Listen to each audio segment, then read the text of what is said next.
o link da nossa live, pode escanear e compartilhar com os amigos de vocês, que vai ser um dia memorável. E queria convidar vocês a aproveitar mesmo a Semana da Geografia, aproveitar a nossa programação, não se esquecerem de preencher também para confirmar a presença na nossa palestra de hoje, porque também para depois vocês conseguirem emitir o certificado e tudo mais. Então, gostaria de convidar a Bruna para dar seguimento na nossa palestra.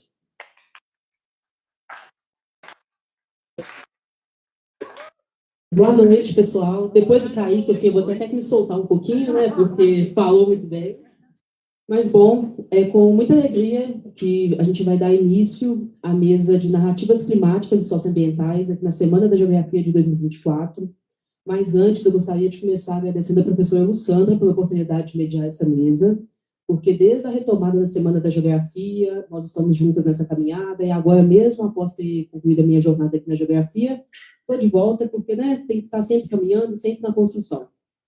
Bom, nessa mesa, nós temos a honra de receber o Adriano Lisiero, que é geógrafo pela USP, documentarista e criador de conteúdo, que utiliza narrativas visuais para sensibilizar e educar temas cruciais, como a emergência climática e a sustentabilidade.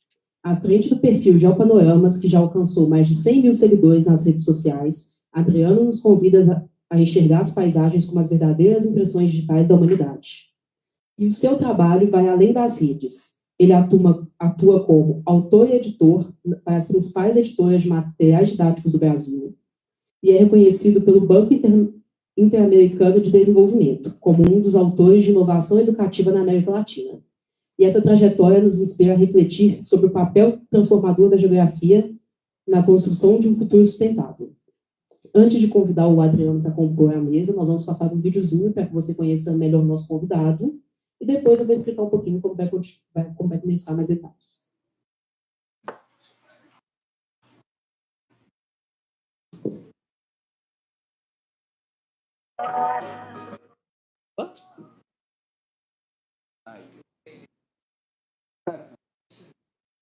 Acontece. O que a Terra vista de cima nos revela? Por meio do projeto Geopanoramas, o geógrafo Adriano Lisiero seleciona imagens de satélites para mostrar como as ações humanas modificam as paisagens naturais.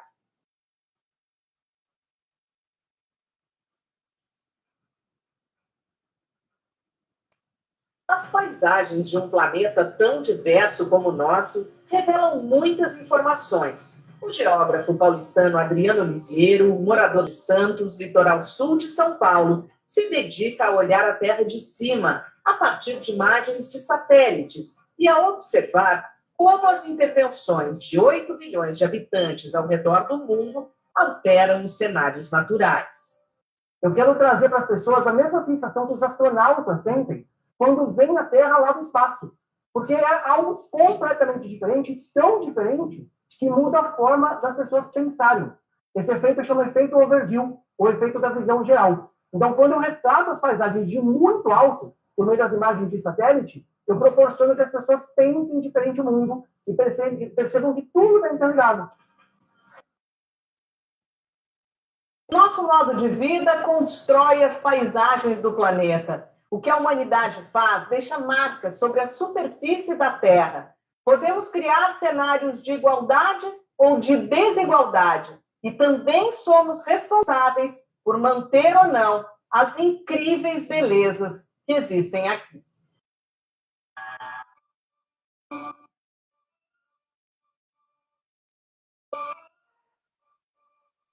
Essa é a ideia central do perfil Geopanoramas, criado pelo geógrafo no Instagram durante a pandemia de Covid-19. Ele se tornou conhecido com os posts sobre a tragédia no litoral norte de São Paulo, em fevereiro de 2023.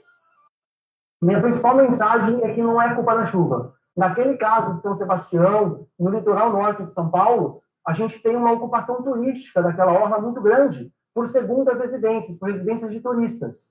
E aí os terrenos mais seguros ficam com as pessoas que têm mais dinheiro, que vão para lá para descansar, e os terrenos de risco, onde ninguém deveria viver, são ocupados pela mão de obra, pelos trabalhadores que trabalham justamente nessas casas dos turistas. Então, eu quis mostrar que a questão social, ela é o foco da questão do deslizamento de terra, das mortes que infelizmente aconteceram.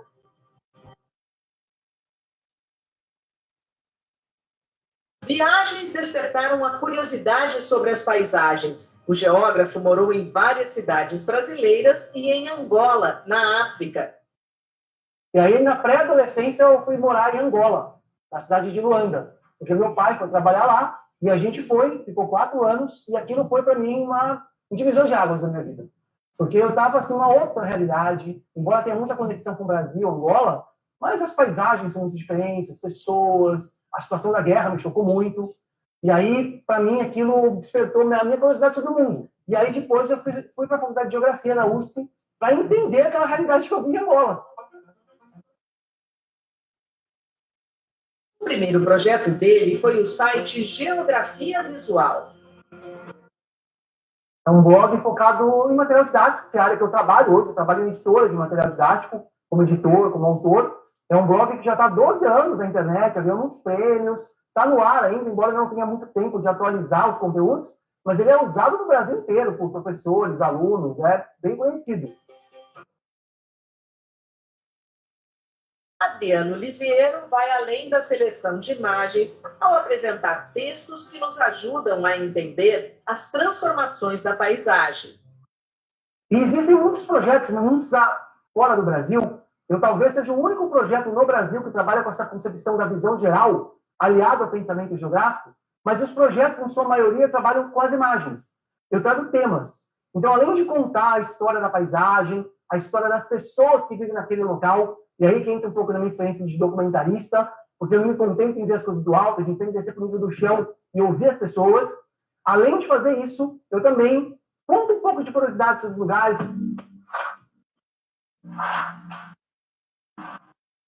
Uma das imagens curiosas é esta da Bélgica. A divisão do espaço agrícola cria um desenho que lembra uma folha.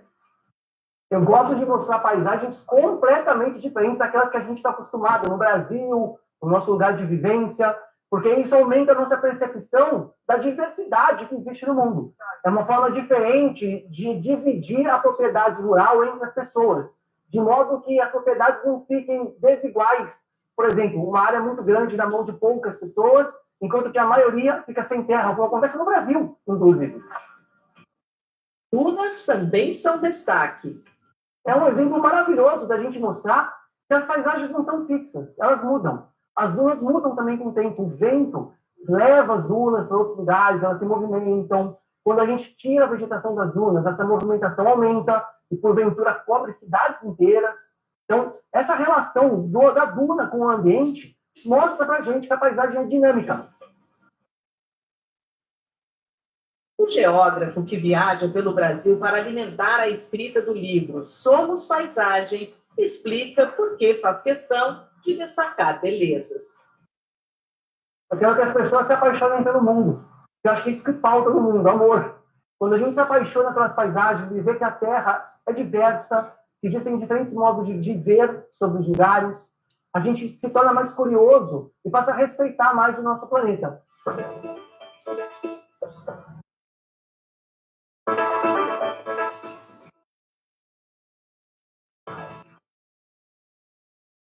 Bom, pessoal, após essa pequena introdução, agora vamos receber o Adriano na mesa.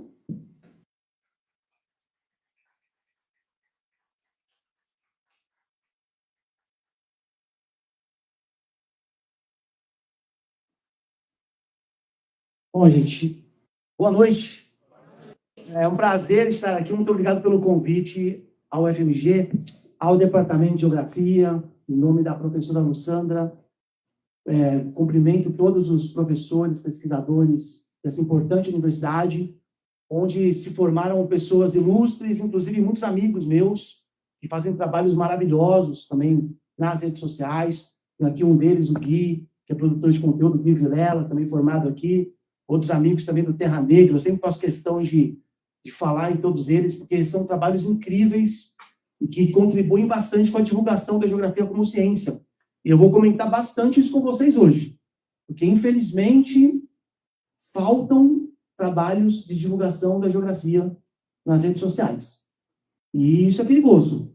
A gente passou por um momento no Brasil. Primeiro, deixa eu falar um negócio, gente. Eu estou me sentindo em casa aqui, certo? Então, eu vou falar coisas que eu não falo em outros ambientes. Então, essa reportagem aqui que vocês viram foi uma reportagem para o público geral, né? Não vou falar coisas que eu vou falar. Se tiver alguém da Vale aqui, né? Paciência. Eu estava comentando com o Gui que eu tenho uma pasta em algum computador da Vale chamado Adriano. Eu descobri que eles fizeram um relatório meu lá. Eu, a Laila Zaid, a gente é monitorado nas redes, porque eu vou comentar, eu trouxe umas imagens para mostrar para vocês. Bom, o meu projeto nas redes sociais chama Geopanoramas, e ele surgiu de uma inquietação, que é, eu via colegas meus de outras áreas, da história, da biologia, até das ciências exatas, né, que criavam um conteúdo sobre as áreas deles para o público geral. Ou seja, não era um conteúdo para educação, não era um conteúdo universitário, acadêmico, era um conteúdo para o público geral. E eu não encontrava essa mesma coisa na geografia. Não existia. As coisas da geografia são feitas, principalmente nas redes, que eu acho que eu não preciso falar aqui da importância das redes, né, gente? Porque enquanto a gente está discutindo a importância das redes, a Shell está pagando Átila para fazer publicidade para a Shell. Um grupo de influenciadores foi contratado pela Vale para fazer propaganda para a Vale. Então, enquanto a gente está discutindo isso aqui, os caras estão investindo dinheiro e estão criando narrativas hegemônicas. E cabe a nós ser contra a narrativa. Afinal de contas, quem faz uma faculdade de geografia e não quiser ser contra a narrativa, está no curso errado. Né? A gente precisa combater essas inverdades, essas coisas todas que a gente vê por aí. Então, quando eu via, né, que não existiam projetos para a geografia, para um público amplo, isso me incomodava, porque eu venho do mercado editorial. Eu trabalho já há 15 anos no mercado editorial. Quase todas as editoras do mercado têm trabalhos meus como editor ou como autor. Vocês controlam o tempo aí, viu? Porque eu estou me sentindo em casa aqui, eu vou embora. E aí, eu sempre criei conteúdo de educação, material didático. Eu tenho um blog que chama Geografia Visual, que apareceu nessa reportagem. Só que veio a pandemia, acho que a pandemia mudou a vida de muita gente, né? E mudou meu modo de pensar também. Falei, poxa, eu já faço isso para as editoras. No meu tempo livre, eu vou continuar fazendo a mesma coisa? Falei, não, eu quero fazer algo diferente, eu quero arriscar. Então, eu quero fazer algo de geografia que não seja material didático, que não seja coisa para professor, para estudante. Eu acho, deixa eu pontuar uma coisa aqui, eu acho bem importante que existam projetos assim. Eu sou fãzaço do trabalho do Gui, do Terra Negra, do Mundo Geográfico, que é o Léo Miranda, também formado aqui na UFMG. Precisa. Eu mesmo já fiz muitos anos conteúdos desse jeito. Mas sabe quando você não está se sentindo feliz, que você quer realmente, poxa, eu quero levar a geografia para outro público. Eu acho que a geografia é tão importante para ficar só restrita à escola ou à universidade. E eu via colegas meus que faziam conteúdo, por exemplo, de história. Tem uma... Agora, esqueci o nome dela, aqui da FMG. Isso, a Débora Ladinho. Ela faz conteúdo de história para o público geral. Não é só conteúdo de educação. Então, eu falei, poxa, eu quero fazer a mesma coisa. Aí, eu fiquei pensando na pandemia o que eu podia fazer para levar a geografia para o público geral. E aí que surgiu a ideia de eu usar as imagens orbitais. Tem muita gente que acha que eu tiro as fotos. Tem algumas imagens de drone. Hoje em dia eu faço mais de drone. Mas quando começou, era imagem do Google Earth só, gente. É só imagem do Google Earth. Eu pegava, tratava as imagens e publicava. Então, eram recortes que eu fazia. Afinal de contas, o geógrafo pode fazer um recorte das imagens. As imagens não estão prontas. Quando a gente olha para uma imagem e decide fazer um recorte daquilo, a gente está produzindo algo novo, certo? Só que o meu conteúdo não versa apenas sobre as imagens. As imagens são um gancho. Porque a gente tem que jogar o jogo das redes sociais. E como eu já crio conteúdo há muito tempo, eu sou da época do software livre, né? Eu sou mais velho que todo mundo aqui nessa sala, praticamente. Então, eu sou da época do software livre, do hackerativismo, muito antes de smartphone, de rede social. E aí eu sempre gostei de criar conteúdo. Então, eu sempre gosto de estudar como funcionam essas redes, o algoritmo, todas essas coisas. E eu tinha que pensar numa coisa que desse certo para o Instagram. Daí que surgiu esse trabalho. Eu sou uma pessoa que não gosta de usar slides.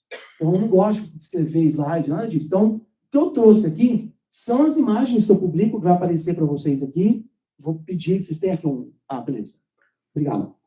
Eu vou passando, e aí em cima dessas imagens, igual eu faço no Instagram, eu vou comentando coisas sobre narrativas climáticas, socioambientais, porque esse é o mote do nosso encontro. Então, o objetivo não é falar sobre os lugares, mas sim aproveitar essas imagens como gancho para trazer temas e, principalmente, para falar de como tem sido esse trabalho de criar narrativas num ambiente hostil, que é um ambiente de rede social, e em contra-narrativas, né? Que não são narrativas hegemônicas. Então, com base nessas imagens, eu vou mostrando que eu quero de verdade, o que eu quero deixar com vocês hoje é um convite para que vocês também pensem que a gente precisa criar conteúdo também.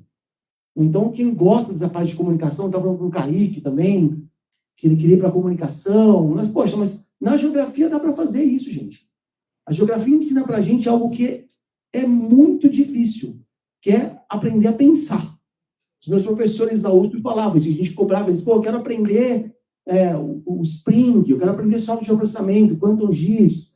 E os professores falavam, gente, o nosso objetivo aqui é ensinar vocês a pensar. O ferramental, vocês correm atrás, vocês aprendem. E eu sou muito grato, de verdade, aos meus professores, porque na época eu não concordava com isso. E hoje eu sei o valor dessa formação. Eu acho que se eu fosse reduzir o meu trabalho em uma expressão, seria sobre paisagem. Porque é isso que eu quero passar para as pessoas. Eu até fico um pouco espantado de estar em uma universidade de geografia falando sobre o meu trabalho. Porque quando eu comecei hoje ao Panoramas, eu tinha quase certeza que eu seria odiado pelas universidades. Porque, gente, eu vou dar um exemplo, eu não diferencio paisagem de espaço. Apesar da minha linha teórica na geografia ser Milton Santos, eu não faço essa distinção, porque essa distinção não é válida para o público geral. Todo mundo, se eu perguntar para sua mãe o que é paisagem, ela vai falar o que é paisagem, na visão dela. Espaço vai ser um pouco mais difícil. Então, não é interessante para mim fazer essa discussão nas minhas redes. Eu não uso jargões, eu falo de uma maneira que a minha mãe possa me entender, sabe, que pessoas que não são da área podem entender. E eu falo com orgulho hoje. Nas minhas redes tem mais de 100 mil seguidores, se eu somar TikTok, Instagram. A maioria, mas a imensa maioria, acho que 70%, não é da área de geografia. Não é. Isso não acontecia com os meus outros projetos. Meus outros projetos quase todo mundo era professor ou estudante de geografia. Hoje, a maior parte do meu público não é da área de geografia. Então, eu fico bem contente de ter essa validação do meu trabalho. Da geografia vem importância em divulgar a ciência, mesmo não usando jargões, mesmo não tendo uma acurácia conceitual de fazer essa distinção de paisagem e espaço. Porque o meu objetivo é me comunicar com as pessoas. Então, o que eu quero no meu trabalho é que as pessoas entendam algo muito elementar na geografia, que a paisagem não está pronta para o desenrolar das nossas vidas, que a paisagem é resultado das nossas ações. E nossas, quando eu falo nossas, e essa distinção que eu faço no meu Instagram não é todo mundo que tem o mesmo poder de produzir paisagens, como a gente bem sabe na geografia. Existem os atores hegemônicos, têm um poder gigantesco de decidir o futuro da maioria. E é isso que eu tento explicar nos meus vídeos para as pessoas, sem usar jargões. O meu livro que eu estou escrevendo chama Somos Paisagem. Ele já era para estar pronto, eu vou comentar com vocês por que ele não está, isso faz parte da minha fala, mas essa expressão é um bom resuminho do que eu tento explicar para as pessoas. E essa ilha, por incrível que pareça, ela existe, não é do ChatGPT, ela é um resumo perfeito do que eu faço. Porque eu brinco lá no Instagram que as paisagens são as impressões digitais da humanidade. Então, quando a gente olha uma paisagem, nós estamos olhando o que aquela sociedade escolheu fazer com aquilo. Quais foram as escolhas, quais são os conflitos, quais são os interesses. E essa ilha diz isso sem eu falar nada. Porque, de verdade, ela parece uma digital. E por que ela parece uma digital? É mais legal ainda a explicação.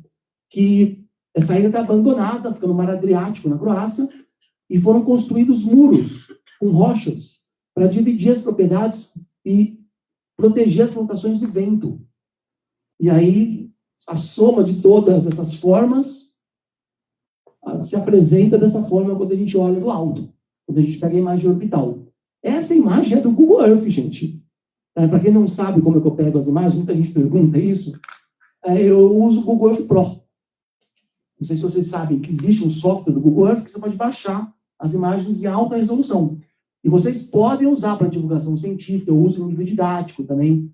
Tem algumas restrições, você não pode usar, por exemplo, para fazer camiseta, não pode usar para fazer capa de livro, certo? Mas dentro do livro pode até 5.000 impressões, você pode usar. Então é uma ferramenta muito legal para a gente usar, não é a única, existem outras, obviamente, mas é a mais fácil da gente acessar e baixar as imagens. O meu conteúdo não é sobre as imagens. As imagens, para mim, é uma ferramenta.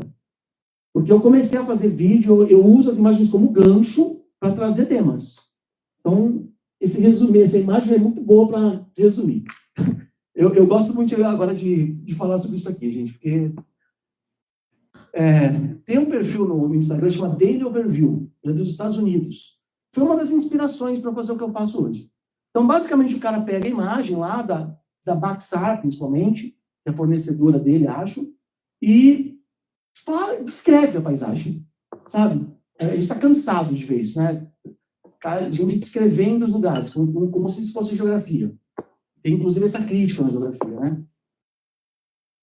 Eu me deparei, com o tempo, com esse conceito, que chama efeito overview, ou efeito da visão geral, que, explicando em linhas gerais, é uma sensação que as pessoas têm quando elas olham os lugares de muito longe. E isso nasceu com os astronautas, nas missões Apollo, nos anos 70.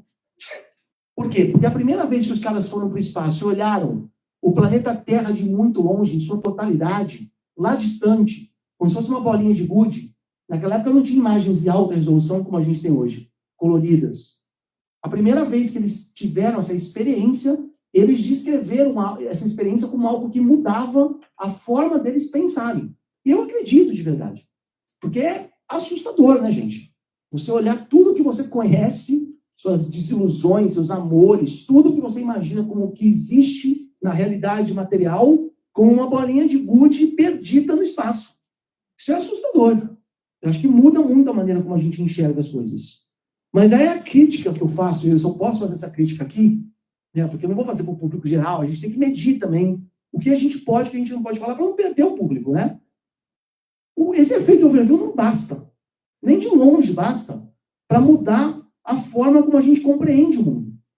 Porque se bastasse, os astronautas seriam os maiores gênios da humanidade. E a gente tem um astronauta aqui no Brasil que só fala bobagem. Não é?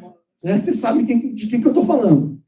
Acho que ele cometeu um acerto aí recentemente, não é? Aí os caras estão falando que ele deixou o cérebro no espaço, eles estão criticando ele. Mas olhar a Terra de longe não basta. A gente tem que ter uma visão crítica sobre o mundo. E eu não conheço ciência melhor para isso do que a geografia. Me desculpem quem não é da área de geografia, mas a geografia versa sobre isso. Sobre a gente ter uma visão crítica sobre a produção do espaço geográfico. E para mim, isso é mais importante que o efeito overview. A gente não precisa ir para o espaço, porque senão, gente, tem um monte de milionário indo para o espaço e eles não voltam doando o dinheiro que eles têm. Ou vocês conhecem algum Jeff Bezos, o Elon Musk, né, quando eles viram lá na Terra de longe, os caras doaram a grana que eles têm, voltaram fazendo caridade. Não, se bobear, eles voltaram mais filho da puta do que eles são. Né? Então, assim, se isso mudasse alguma coisa, o mundo estaria melhor. Mas, infelizmente, não basta. Então, é por isso que a gente precisa colocar uma camada de pensamento geográfico nessas coisas. Eu vou mostrar algumas imagens que eu já publiquei no Geopanoramas, até para falar dessa distinção, porque, sim, o efeito overview tem o seu valor. E é a primeira coisa que as pessoas se encantam no que eu faço. Antes de me ouvir, antes de ouvir o que estou falando, é a imagem que aparece. E eu trabalho com material didático, eu sei o poder da imagem. A primeira coisa que alguém vai ver no livro didático é uma imagem. Se a imagem não for boa e despertar o interesse da pessoa, ela não vai continuar lendo, ela não vai se interessar pelo conteúdo. Então, eu peguei essa minha experiência também com a infografia. Eu tive sorte de trabalhar com o Luiz Iria, que foi um dos fundadores da Super Interessante, a revista Super Interessante, Mundo Estranho. Trabalhei lado a lado com ele na infografia. Então, eu aprendi muito bem a criar conteúdo em cima de imagem, casar as duas coisas. E, embora eu seja uma pessoa do texto, é onde eu me expresso melhor, inclusive, peço desculpa pelas minhas falas não confusas, mas onde eu me expresso melhor é escrevendo. Então, eu aprendi a associar a imagem com o texto. Porque tem o seu valor. Quando a gente olha as coisas de muito alto, a gente tem esse poder de síntese nessa relação. Então, esse lugar, por exemplo, na Polônia, olhando de cima, se distanciando da paisagem, a gente vê como que as propriedades são divididas, né, de uma forma pouco usual. É uma estrada só, uma divisão linear, que se difere muito dos latifúndios que a gente vê no Brasil, né? Não que eles sejam bons exemplos também, né? É só uma maneira diferente de dividir a paisagem. Mas, quando a gente passa por aquela estrada, é isso que a gente vê. Então, a gente está habituado no cotidiano a ter percepções diferentes da paisagem. A gente fala na geografia que a paisagem não é só olhar, é o cheiro, as sensações, né? Tem todo esse conceito. Mas, nas redes sociais, eu trabalho com a imagem mesmo, né? Então, essa distinção é muito valiosa. Porque no nível do chão a gente não percebe coisas que do alto a gente vê, e mais do que isso. O meu Instagram é voltado para questões ambientais. Foi uma escolha minha. Foi uma escolha ao longo do tempo, eu percebi que eu precisava trazer a geografia para o debate das mudanças climáticas, o debate ambiental, porque infelizmente quem pauta esse debate é a mídia. E a gente sabe o que acontece quando a mídia pauta debates, né? As mudanças climáticas mesmo são vistas como catástrofes, coisas irreversíveis, com justificativa para muitas barbaridades. Quando a gente traz a geografia para o debate, a gente enriquece o debate. Então, o meu objetivo com essas imagens, e também de tratar sobre mudanças climáticas e ambiente, é trazer a geografia para o debate e mudar a percepção das coisas. Esse lugar na Espanha, não sei se vocês já ouviram falar desse lugar. Quem conhece esse lugar aqui? Tem alguém que conhece? O que vocês acham que é isso? Essa paisagem está mostrando o quê? Vocês fazem ideia? Uma periferia, estufas, a professora que sabe. São estufas, gente. São plantações num lugar que é árido, né? Na Espanha. E dentro dessas estufas tem um microclima. E eles usam muita água para irrigação nessas estufas. Então, eles consomem o recurso de água numa região que tem déficit hídrico. É super problemático. Inclusive, tem denúncias até de trabalho escravo dentro dessas estufas. E aí são plantadas hortaliças que vão ser vendidas na Europa. Só que olhando do alto, isso não é autoexplicativo. Como já dizia Milton Santos, as geometrias não bastam.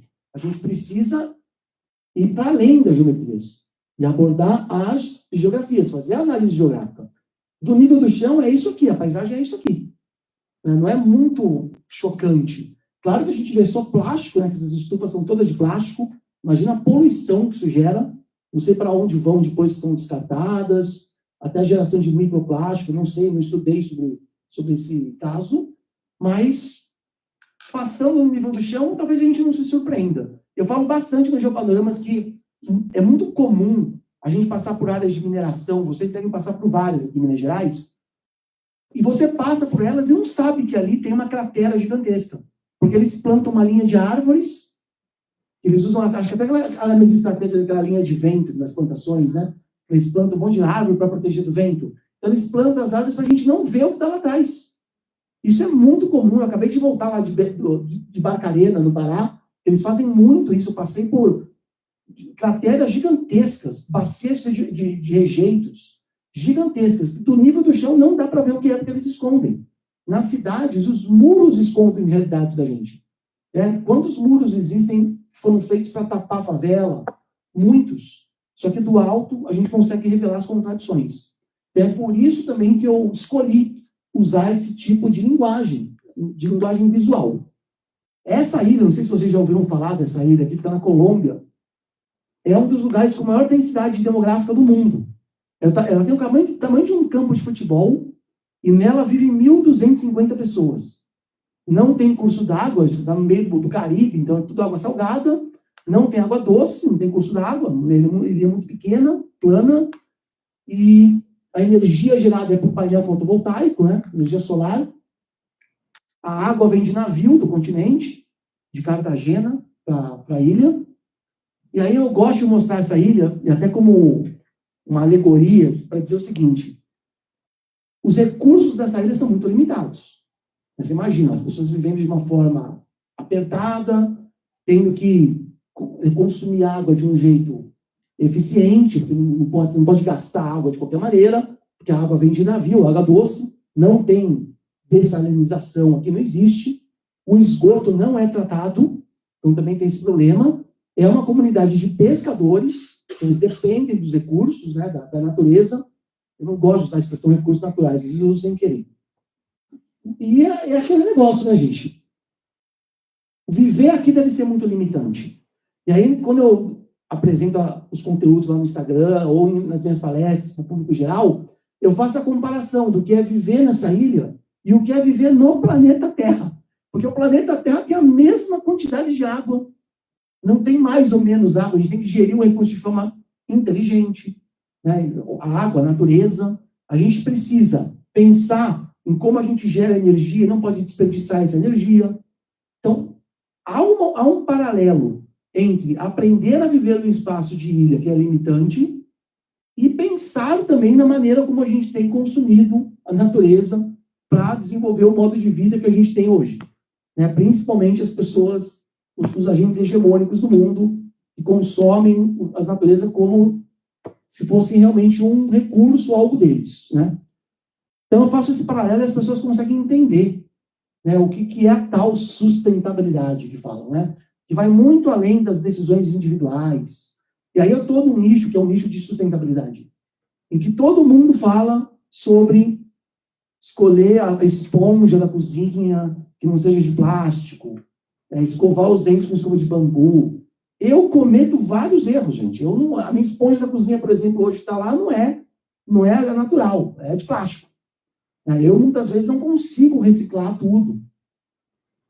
Porque eu acho que, eu estou na faculdade de geografia, eu posso falar isso, não basta. Né? Essa questão do individual, se isso resolvesse, a gente estava numa situação muito boa. E bastava a gente, com educação ambiental, né? A gente bastava conscientizar as pessoas. Mas não basta. Porque a gente sabe quem consome a natureza no mundo. São os bilionários. A gente está numa discussão agora de taxação dos bilionários, né? E aí eu, por ser muito crítico, acabo não sendo chamado para algumas campanhas. Existe uma campanha de taxação dos bilionários e alguns influenciadores, eu odeio essa palavra, mas foram convidados para somar essa campanha. Eu, de verdade, e aí a geografia acaba até me atrapalhando um pouco nas redes, tudo bem, precisa taxar bilionário. Mas não adianta a gente discutir a taxação de bilionário e normalizar que eles continuem existindo. Porque se eles continuarem existindo, a gente está fudido. Essa é a verdade. Então, a gente tem que taxar os bilionários e fazer com que eles deixem de existir. Vocês não concordam comigo? Se taxar os bilionários resolvesse o problema, não vai resolver. Não vai resolver. Então, não adianta fazer essa discussão da taxação sem um conteúdo crítico. E é o que eu tento fazer no meu Instagram, e muitas vezes eu sou podado, né, porque se não sou eu que falo isso, quem vai falar nas redes? Infelizmente, não tem outro geógrafo como eu, com convite aqui, porque precisa falar isso, só que vocês vão pagar um preço alto por isso. Eu vou falar isso aqui com vocês hoje também. Passando lá no nível da ilha, é isso que vocês vão ver. Parece o lugar de onde eu venho, eu sou de Santos. Não tem nada demais, né? Se passar por aqui, você não vê nada demais, você se choca com a realidade. Então, o que eu tenho que fazer é fazer com que as pessoas sintam curiosidade sobre aquilo que eu vou falar. E por isso, eu uso as imagens. E aí, até na reportagem falou, e é uma coisa que eu quero confessar aqui. O conteúdo que me projetou muito nas redes foi esse aí. Aconteceu uma, entre aspas, tragédia em São Sebastião, no litoral de São Paulo, onde morreram muitas pessoas. E esse conteúdo nasceu de um trabalho de campo na geografia que eu fiz com a professora doutora Rita de Caçariza da Cruz, que me levou ao campo nessa região durante a graduação e explicou para a gente como que esse espaço estava articulado na geografia do turismo. Uma rodovia, uma BR passou, que é a Rio Santos, e dividiu duas realidades. Do lado da praia, as segundas residências, na retroterra, as casas dos trabalhadores. E essa é uma fronteira mesmo, é um limite que divide duas realidades. E quando aconteceu isso, logo a imprensa foi falar da chuva recorde, no Brasil, de fato, foi, né? Em questão de pouquíssimo tempo, choveu muito. Mas a culpa não é da chuva. A culpa é da produção desse espaço dessa forma. Porque as pessoas moram numa área que é íngreme para lá da rodovia, e eu imediatamente lembrei desse trabalho de campo que tinha acontecido há 15 anos. Eu lembrei do trabalho de campo e produzi esse conteúdo que circulou no Brasil inteiro. Reportagem foi feita em cima disso, de entrevista. E eu fiquei muito feliz, porque eu acho que o trabalho do geógrafo tem que ser esse. Tem que ser analisar a paisagem com olhar crítico. Não é fazer o que a imprensa faz. Só que, infelizmente, tem um monte de gente nas redes sociais reproduzindo o discurso da mídia. E a gente, na geografia, pode acrescentar esse discurso. A gente pode, inclusive, criticar esse discurso. E é muito bom quando a gente consegue pautar a imprensa. Que foi o que aconteceu aqui. Esse post no Instagram pautou a imprensa. E começou a falar sobre isso. Porque aí a gente pode falar de racismo também, de racismo ambiental, segregação espacial. Quantos temas a gente pode falar? E foram feitas reportagens sobre isso, um post. Ele tem mais conteúdo além desse, só coloquei 2 cards aqui, para exemplificar, mas também para valorizar a nossa formação como geógrafos. Porque o trabalho de campo é algo extremamente valioso. E a gente precisa ter mais trabalho de campo. Muitas vezes a gente vê as universidades com pouco dinheiro para fazer trabalho de campo, economizando com trabalho de campo, quando na verdade devia ser o contrário, devia ter mais campo que algo dentro da sala. Mas talvez a gente chegue um dia nessa realidade. Essa é uma imagem da minha região, lá do Guarujá, que mostra nitidamente a segregação espacial na cidade. De um lado, casas que têm um pouquinho mais de estrutura, e de outro, basicamente, uma favela. E aí eu quero falar aqui nos comentários do Instagram. Gente, criar conteúdo no Instagram, até alguém riu aqui, porque realmente é essa a realidade. Você está exposto às maiores barbaridades que você vai ouvir na face da Terra. Então, tem gente que vai falar um monte de absurdos. Nessa imagem, tem gente que comentou, mas isso não tem nada demais, porque um dos lados não é rico. Olha aqui, as ruas são de terra. Eu falei, meu irmão, desde quando o Brasil, para você criar uma diferença, uma desigualdade social, você precisa ser rico? A maior parte das pessoas no Brasil vive em situações muito difíceis. E é muito fácil, infelizmente, abrir o Google Earth e encontrar imagens desse jeito. É muito fácil. Inclusive com essas separações físicas entre as realidades. Isso é muito triste e choca as pessoas. Só que esse tipo de imagem é o que gera mais comentários de ódio em direção a mim. Porque eles falam que de um lado, o lado da favela, só tem vagabundo. Vocês sabem o que as pessoas falam por aí. Só que uma coisa é você ouvir aí na rua, outra coisa é a coisa ser direcionada a você. Então, tem esse lado negativo das redes também. Porque você, com o conteúdo crítico, você vai receber muito ódio. Porque existe o discurso hegemônico. A gente é contra a narrativa, não tem jeito. Outra realidade de São Paulo, que é chocante também. De um lado, o bairro do Morumbi, que é um bairro mais rico, de outro, Paraisópolis, que é uma favela.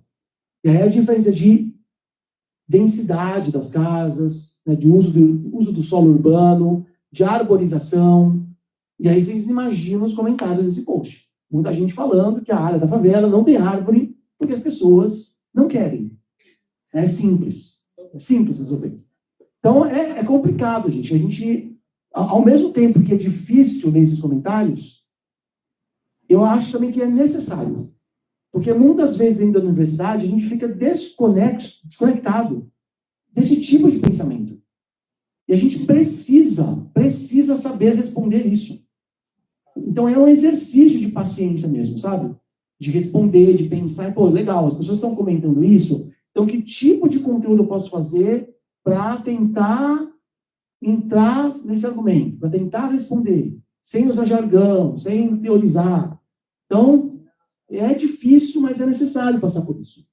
Essa também é da minha região de Santos, o maior porto da América do Sul, uma área riquíssima, muro a muro com uma favela. Essa favela está no cais do porto. É impressionante, pouca gente sabe disso. Pouca gente, quando ouve falar Porto de Santos, sabe que dentro do porto tem favela. E aí é legal a gente criar conteúdo em cima disso no Instagram, até para falar onde tem riqueza. Vai ter pobreza associada, afinal de contas, a gente vive num sistema econômico contraditório, que sobrevive da contradição. É legal a gente colocar também essas críticas ao capitalismo, porque não adianta a gente achar que a COP vai resolver os problemas do mundo, né, que a gente não precisa fazer discussões sistêmicas. É até surreal a gente ficar acreditando em financiamento climático, sem discutir geopolítica, né, sem discutir status quo, né, o espaço mundial como é organizado.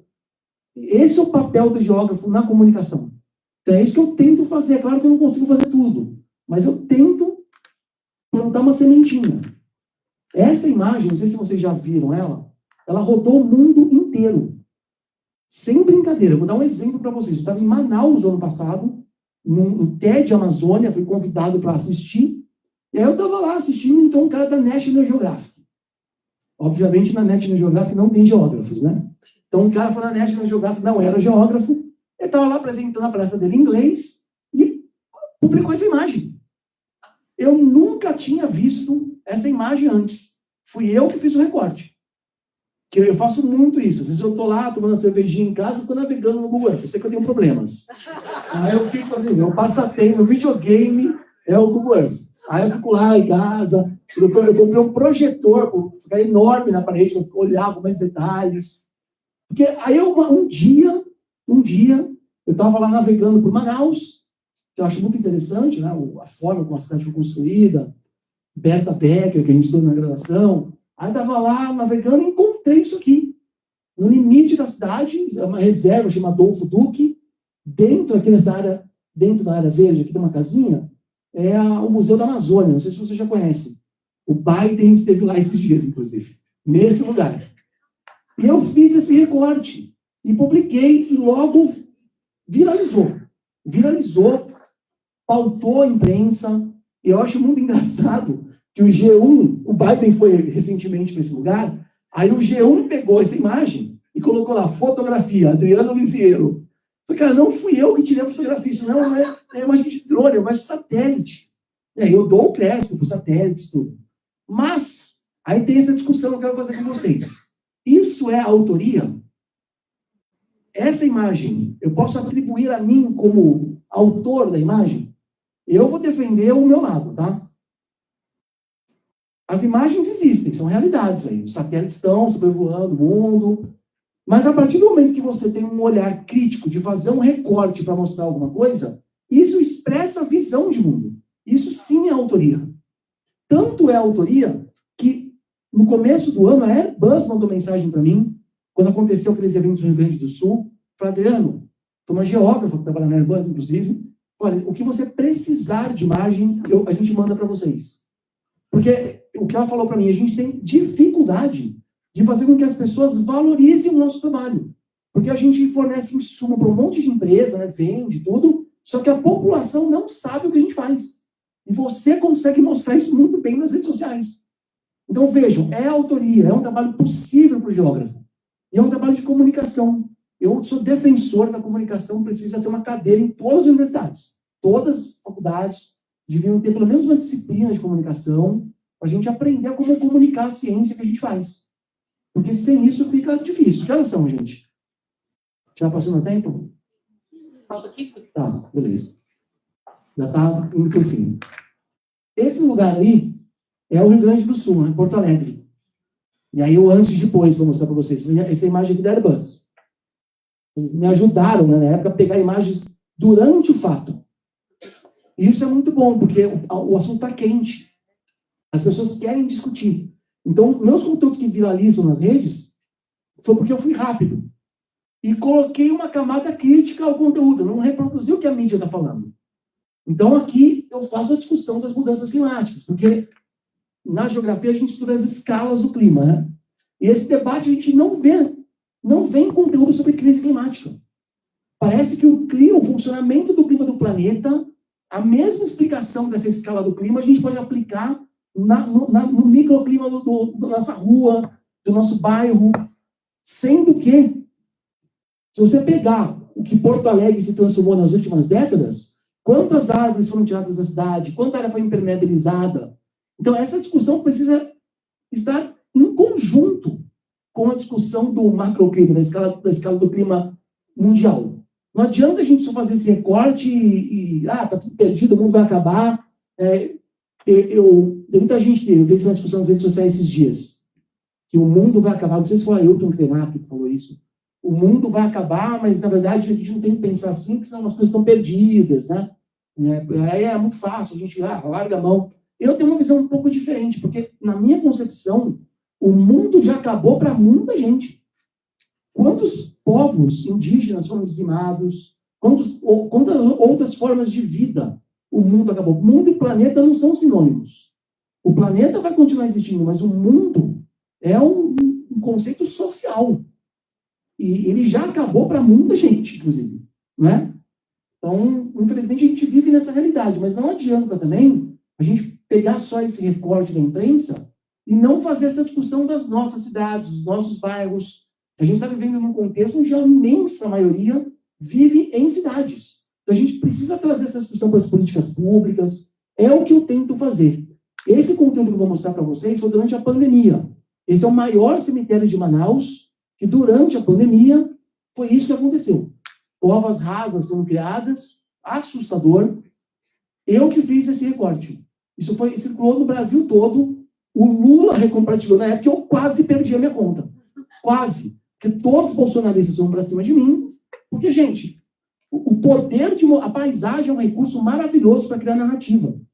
Às vezes você nem precisa, a pessoa nem precisa te ouvir falando. Se você fizer um bom recorte, conseguir contar a história por meio da cartografia, visualmente, isso tem um poder gigantesco de comunicação. E foi o que aconteceu nesse contexto. Essa imagem foi muito compartilhada. Primeiro foi a mídia ninja que compartilhou. Quando eu vejo que a mídia ninja compartilhou com conteúdo meu, eu já me seguro na cadeira. Pronto. Vai vir bomba. Então, eu já perdi minha conta várias vezes, já recebi ameaça de morte. Eu vou falar sobre isso nos 10 minutos finais, estou ficando pesado aqui. Aqui já é da região aqui de vocês, né? Brumadinho. E eu contei também essa história por meio das imagens. Esse é um dos lugares de lá. Mostra, evidentemente, o que aconteceu com a vida das pessoas. Eu falo com orgulho isso. Eu, junto com os meus colegas, que criam conteúdo de meio ambiente, mas eu fui o primeiro, nós criamos a maior contranarrativa contra uma mineradora no Brasil, que foi com esse conteúdo da Vale. A Vale pagou influenciadores para defender a empresa. Neste ano, fez um grupo de influenciadores para criar conteúdo. Eles foram para Carajás, falando que a Vale preserva Carajás porque ela é boazinha, sendo que, na verdade, aquilo é um acordo. Eles têm que conservar aquela área porque eles mineram lá dentro. Né? E contrataram influenciadores para levar para lá. E eu avisei, nós temos um grupo, eu avisei. Quem criar conteúdo para Vale, eu vou reagir. Eu vou fazer conteúdo em cima, foi o que eu fiz. Criei conteúdo em cima, mostrei a cara das pessoas que estão recebendo dinheiro da Vale, que é um dinheiro que tem que ser destinado às pessoas que foram vitimadas, às famílias, que não tem que ser gasto com publicidade, não tem que ser gasto com influenciador. E os nossos conteúdos, sobretudo os do Geopanoramas, atingiram muito mais gente do que os influenciadores que receberam uma grana alta para fazer publi para Vale. Então eu tenho orgulho de falar isso. Eu, com poucos recursos, lá da minha casa, usando o Google Earth, usando as imagens orbitais, consegui atingir muito mais gente e conscientizar mais pessoas, gerar debate nas redes, pautar a imprensa sobre o que aconteceu lá na Vale. A Vale, usando recursos, dinheiro, não conseguiu. Então, fica aí a lição para quem acha que rede social não é importante também, né? Eu, muitas vezes, em muitos debates, sou perguntado, Adriano, tá bom, os conteúdos que você cria, aí, milhões de pessoas você atinge, o que isso vai mudar na prática? Legal, é um debate que a gente precisa fazer. Mas a gente não pode invalidar esse trabalho, porque a Vale está fazendo esse trabalho muito bem feito, a Shell está fazendo um trabalho muito bem feito. Então a gente precisa fazer também. A gente não pode sair também de entregar na mão deles. O agro tem um lobby do agro, gente. Eu trabalho com material didático, existem lobbies em cima de material didático que a gente não pode escrever algumas coisas, não pode trazer alguns conteúdos. A gente vive isso, eu sinto isso na pele. Inclusive nas redes sociais, a gente é podado, nossos conteúdos são podados nas redes, quando vão contra alguns interesses do nosso país. Eu também trago, eu faço questão, e foi uma coisa que eu aprendi muito esse ano, porque o ano passado, eu fazendo meu conteúdo no Geopanoramas, eu estava na Amazônia, e eu me lanço sozinho, pego o carro, vou, eu estava cobrindo a seca histórica, né, que aconteceu no Rio Negro, estava indo fazer imagens com drone, entrevistar pessoas, fazer conteúdo, e eu apaguei no volante, sofri um acidente e quase morri. Foi um acidente seríssimo, meu carro ficou destruído, eu quase morri, isso faz um ano, mais ou menos, um pouquinho mais de um ano. E aí eu repensei toda a minha estratégia na rede social, falei, não dá mais para trabalhar sozinho, eu preciso ter uma equipe trabalhando comigo, preciso buscar apoio, eu realmente queria parar de fazer o que eu estava fazendo. E aí uma das coisas que eu pensei foi, eu não posso reduzir o meu trabalho à desgraça. Não posso só contar histórias tristes. Porque existem pessoas, e eu conheço várias delas nas minhas viagens, que gostam do lugar onde elas vivem, sabe? Que defendem, que apesar dos pesares, eu acabei de voltar da Chernobyl brasileira, que é Barcarena, no Pará, é um lugar terrível, vou mostrar para vocês, mas tem gente que mora lá e gosta de morar lá, que vive do rio que passa na frente de casa, que tem uma relação afetiva, tem toda aquela territorialidade que a gente discute na geografia, né? E eu preciso mostrar isso para as pessoas, porque nenhum lugar pode ser resumido a tragédia.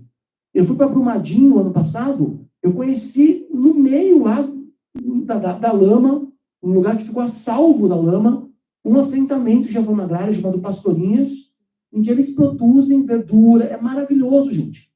Se vocês não conhecem, conheçam Pastorinhas. Vocês vão aprender muito com ele, é uma resistência enorme. As pessoas não queriam comprar as hortaliças deles porque achavam que estava tudo contaminado. Então, eles tiveram que passar por vários desafios para continuar trabalhando. Então, eu tento mostrar também essas histórias do Geopanoramas, histórias de resistência, histórias positivas. E esse foi um dos lugares que eu retratei esse ano. Manguinhos é uma das maiores favelas do Rio de Janeiro. Essa área aqui, esse terreno do lado do campo de futebol, é um lugar dominado pelo tráfico de droga, prostituição, tudo de errado aí acontecia nesse lugar. E foi feita uma política pública nesse lugar, pela Prefeitura do Rio de Janeiro. E se transformou nisso. É uma das maiores hortas comunitárias da América Latina. Então, é um lugar que é um deserto alimentar, que as pessoas só têm acesso a produto ultraprocessado, né, nas vendinhas, nos mercados. É muito caro encontrar comida de verdade, saudável. E foi feita uma política pública pela prefeitura, e aqui sem querer defender a prefeitura, porque eu estou defendendo a política pública. E foi feito, isso é maravilhoso, gente. De verdade, um projeto que inspira muita gente. Eu viajo bastante, inclusive eu estava sentado aqui, meu colega é de Maceió, ele chegou me cumprimentou, olha, sou de Maceió, muito obrigado por ter feito um trabalho lá. Não sei se vocês sabem o que aconteceu. Uma mineradora que minera sal-gema no subsolo afundou 20% da cidade. Simplesmente isso. Destruiu bairros inteiros. E eu fiz essa imagem é com drone, com outro drone que eu tinha, que é até pior, não foi tão boa, mas dá para mostrar a realidade. As casas todas sem telhado, né? A vegetação já ocupou todo lugar, porque os bairros foram abandonados, a mineradora não ressarciu as pessoas perderam suas casas, tiveram que lutar, e estão lutando por justiça até hoje. Então eu fui até lá, eu viajei até lá com os meus próprios recursos para cobrir o que aconteceu ali, e eu sou um dos poucos criadores de conteúdo que faz isso nas redes. Não tem gente falando sobre esse lugar. Tem gente enorme de Maceió, tem artistas que poderiam falar sobre isso, abrir a visão das pessoas sobre essa realidade, e não fazem, porque a gente sabe do poder econômico dessas empresas. E eu sei como é difícil criar conteúdo assim também, né? Porque a gente sofre um monte de retaliação. Eu tenho medo de andar, muitas vezes, em alguns lugares. Né? Aqui não, porque aqui a gente está na universidade, mas eventualmente eu estou em algum lugar que eu peço para as pessoas não postarem ao vivo naquele momento onde eu estou. Eu tenho que tomar uma série de precauções que, se eu não criasse conteúdo desse jeito, eu não teria que tomar. Então, é o preço que se paga. Mas essas histórias precisam ser contadas. Essa é Barcarena, no Pará, que é a Chernobyl brasileira. Mega projetos estão sendo instalados lá, do lado de Belém, onde vai ser a COP30.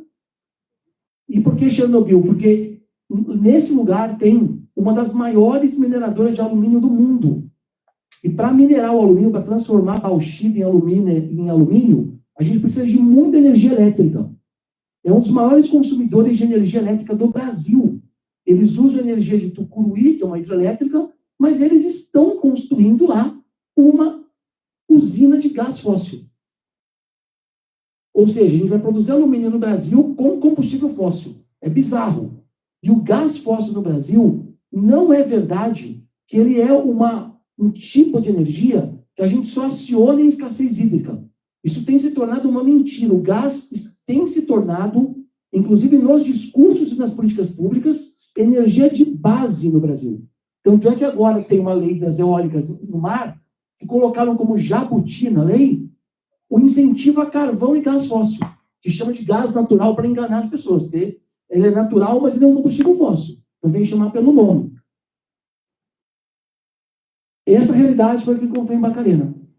Uma bacia de caulim, que é um minério, e do lado dela, a jusante da bacia, essa comunidade tradicional. Então você imagina se essa barragem rompe. Aí as pessoas comentam lá no meu vídeo, tá, mas as pessoas não têm que estar aí. Eu falei, cara, isso é o território tradicional delas, a empresa que não devia estar aí. Então a empresa tem expulsado pessoas, eu registrei isso. Foi um dos conteúdos mais difíceis que eu fiz no Instagram, né, de registrar a empresa demolindo casas, expulsando população, né, porque é perigoso também, né, porque tinha muita segurança lá vendo, eu tive que me esconder para fazer as imagens. Essa imagem foi feita de drone, não foi feita com imagem de satélite. Porque a imagem de satélite lá na Amazônia é difícil de obter sem nebulosidade. Então elas não ficam tão boas. Então eu tive que levantar o drone lá. É perigoso? Não recomendo. É perigoso. Não recomendo que ninguém faça. Mas por que eu estou fazendo esse tipo de conteúdo agora? Porque eu finalmente estou recebendo, já recebi outras vezes também ao longo desse ano, apoios financeiros para fazer esse tipo de conteúdo. Então, hoje, o Instituto Clima e Sociedade, por meio do Aurora Lab, a quem eu agradeço muito, tem financiado alguns conteúdos no Geopanoramas, tem possibilitado que eu faça essas viagens e conte essas histórias. E, portanto, tem viabilizado o meu trabalho. Porque sozinho não dá, gente. E eu nem recomendo que vocês façam isso. Né? É muito difícil ser geógrafo em campo criando conteúdo, porque, diferente do jornalista, o jornalista ele tem a empresa por trás, né? Eles têm uma associação de jornalistas. Então, se acontece alguma coisa com o jornalista, aparece no Jornal Nacional. Que o jornalista morreu, que o jornalista foi ameaçado. E se um geógrafo foi ameaçado? Se eu, que crio... Eu só tenho um Instagram para oferecer. Se eu sou ameaçado, se acontece alguma coisa comigo, já era, gente. Ninguém vai se preocupar. Então, a gente não tem ninguém por trás, sabe? Para defender a gente. Então, quando a gente tem esses institutos internacionais por trás, né? Que tem mais recursos para financiar trabalhos como o meu, acaba sendo uma segurança, porque tem um grupo de advogados, eu não vou sozinho, mas no campo tem uma equipe que vai comigo. Continua sendo perigoso? Obviamente continua. Mas existe uma estrutura por trás. E eu recomendo que, caso vocês forem criar conteúdo crítico nas redes, que vocês não cometam o erro que eu cometi. Não façam isso sozinho, façam um grupo de colegas. Aproveitem que vocês estão dentro da universidade, façam isso com o apoio da universidade, transformem isso em pesquisa. Eu lembro que o meu TCC foi sobre a geografia do turismo, e eu falei mal de um condomínio que tinha devastado uma área de APP, escrevi no meu TCC aquilo, eu era ingênuo, e aí os caras pegaram o meu TCC e me ameaçaram. A minha orientadora, que é a professora Rita Arisa da Cruz, falou uma coisa que eu nunca vou esquecer. Adriano, nunca perca esse brilho no olhar que você tem aqui na graduação. Essa vontade, sabe, de fazer denúncias, de você ir para campo, mas também se proteja. Porque, embora você esteja aqui na USP, a gente pode dar apoios, mas no campo você está sozinho. Então, é uma coisa que é uma palavra, uma frase que ela me disse que eu levo para a vida toda, mas que eu acabei sendo também, cometi com eu também, de achar que eu poderia fazer muita coisa sozinho. Esse lugar aqui é Barra dos Coqueiros, fica do lado de Aracaju. Eu acabei de voltar de lá também. Essa usina que vocês estão vendo nessa imagem é a maior usina de gás fóssil da América Latina, no Brasil, num lugar que venta. Eu quero mostrar essa realidade para vocês, porque quando vocês forem criar conteúdo sobre isso, sobre energia, né, sempre são eles, os engenheiros. Eles vão achar que eles estão com a razão, né? Que o Brasil tem que diversificar a matriz. Só que eles não estão vendo o impacto disso nas comunidades. Eu colhi depoimentos ali que existe um navio que traz esse gás em forma líquida e que regaseifica esse material para essa usina funcionar.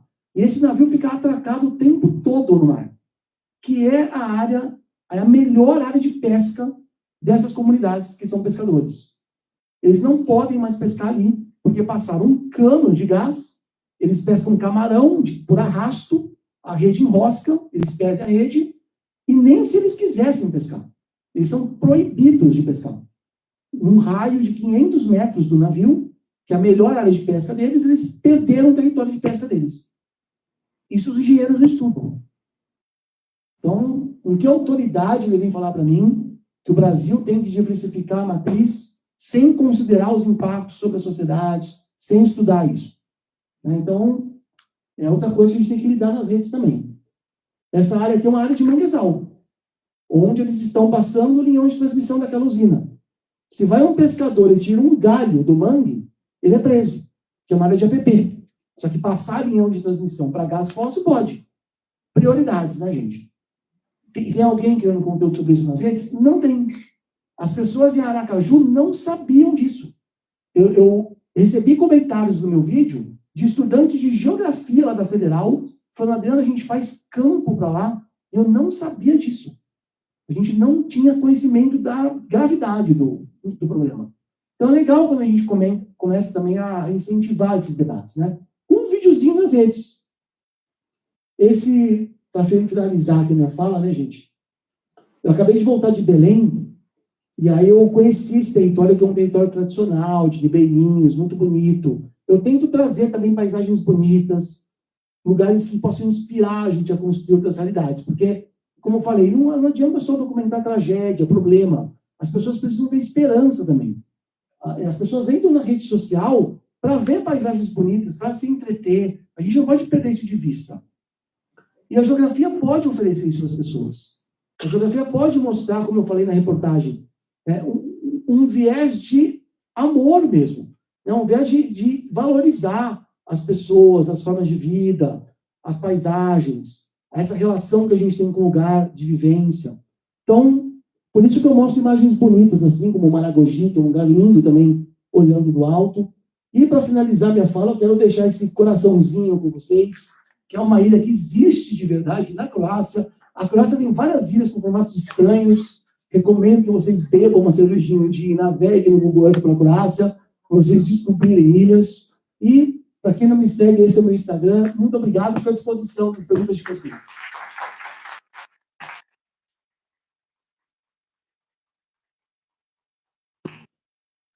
Bom, agora nós vamos começar as rodadas de perguntas. Alguém quer começar? Levantar a mão, por favor.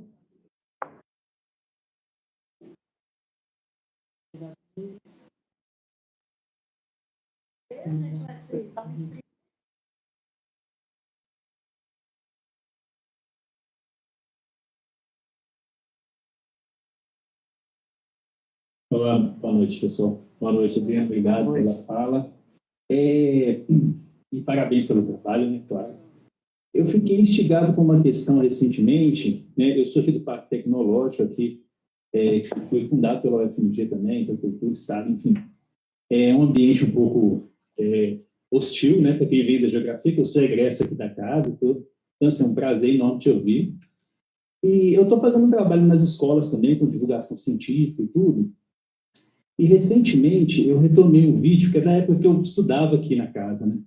Que é aquele História das Coisas, para falar um pouquinho né, do consumo, enfim, né? E aí eu vi que, assim, a geração nova não conhecia esse vídeo, né? Aí eu fui buscar a história, não só do vídeo, mas da produtora. Eu vi todo o argumento dos caras na época, né, 2000 e pouco, fundando uma produtora, que eles queriam dar todo o suporte que as grandes corporações tinham para comunicar as coisas. E é por isso que aquele vídeo deu super certo e foi visto em 190 e tantos países e temos, né, um recorde de visualização na época, né, que é a época que você falou que começou também, né, que gosta. Eu queria saber de você o que você acha assim, como que a gente sustenta, né, esses trabalhos com as mudanças, né, de mídia, com essa nova geração, como que a gente propaga? Quer dizer, a ideia dos caras era, eu preciso criar um sistema forte também de comunicação, igual as grandes corporações têm. E hoje eu vejo você fazendo isso, assim, começou na raça e tem muito mais alcance do que muita gente, muito estúdio grande também, né? Então, assim, como é que você vê esse futuro de comunicar? Quais as estruturas que a gente precisa, né? Eu fiquei, assim, por um lado, decepcionado que a nova geração não conhecesse esse vídeo, né? Um vídeo, assim, claro, também a mídia vai ultrapassando, né? E tudo bem. Mas, assim, mesmo com todo o poder, a gente perde tração, às vezes, né? Então, como que a gente sustentar essa comunicação, essa crítica? Pô, cara, pergunta legal. Eu, de verdade, não queria que eu fosse necessário, sabe? Muita gente fala no Instagram, nossa, Adriano, você é necessário. Eu não me sinto assim, de verdade. Porque eu gostaria de que o meu trabalho estivesse dentro de alguma produtora, assim, que das universidades surgissem isso. Mas que ambiente melhor para surgir uma produtora de comunicação? Se o agro faz lobby com música sertaneja, né? Se existe o soft power das embaixadas todas que convidam gente para proferir lá suas verdades, então, os argumentos que eles querem que a gente defenda. Por que a gente não pode criar um lobby, tá ligado, no meio ambiente, da geografia, das paisagens? Né? Por que as pessoas não podem se juntar para fazer isso? Eu sinto muita falta. Às vezes eu vejo muitas pessoas, cada um fazendo o seu, sabe? Porque sim, gente, tem um componente de ego também, né? Existe, não vou negar. Né? Nas redes sociais, a gente tem muito seguidor. As pessoas se perdem, dizem, nossa, eu sou muito importante, tenho muito seguidor. Se o Mark Zuckerberg amanhã decidir deletar o Instagram, quem sou eu, na fila do pão? Já não sou ninguém. Sem o Instagram, então, para onde vai o meu trabalho? Então, eu tenho tentado levar o meu trabalho para fora do Instagram. Estou escrevendo meu livro, que atrasou por conta do acidente que eu sofri, eu quase morri. Então, eu tive que parar de viajar uma época, porque o meu livro é feito em viagem. Então, eu tenho tentado levar meu trabalho para fora da rede, não depender de uma rede que é proprietária. Então, eu acho que é muito esse caminho, resgatar onde eu comecei na internet, que é do movimento do software livre, sabe, dos blogs, dos ambientes mais abertos e colaborativos. Né? Estar aqui hoje é uma tentativa de fazer isso também, né? Trazer um pouco disso que eu faço para a universidade, incentivar outras pessoas a fazerem junto.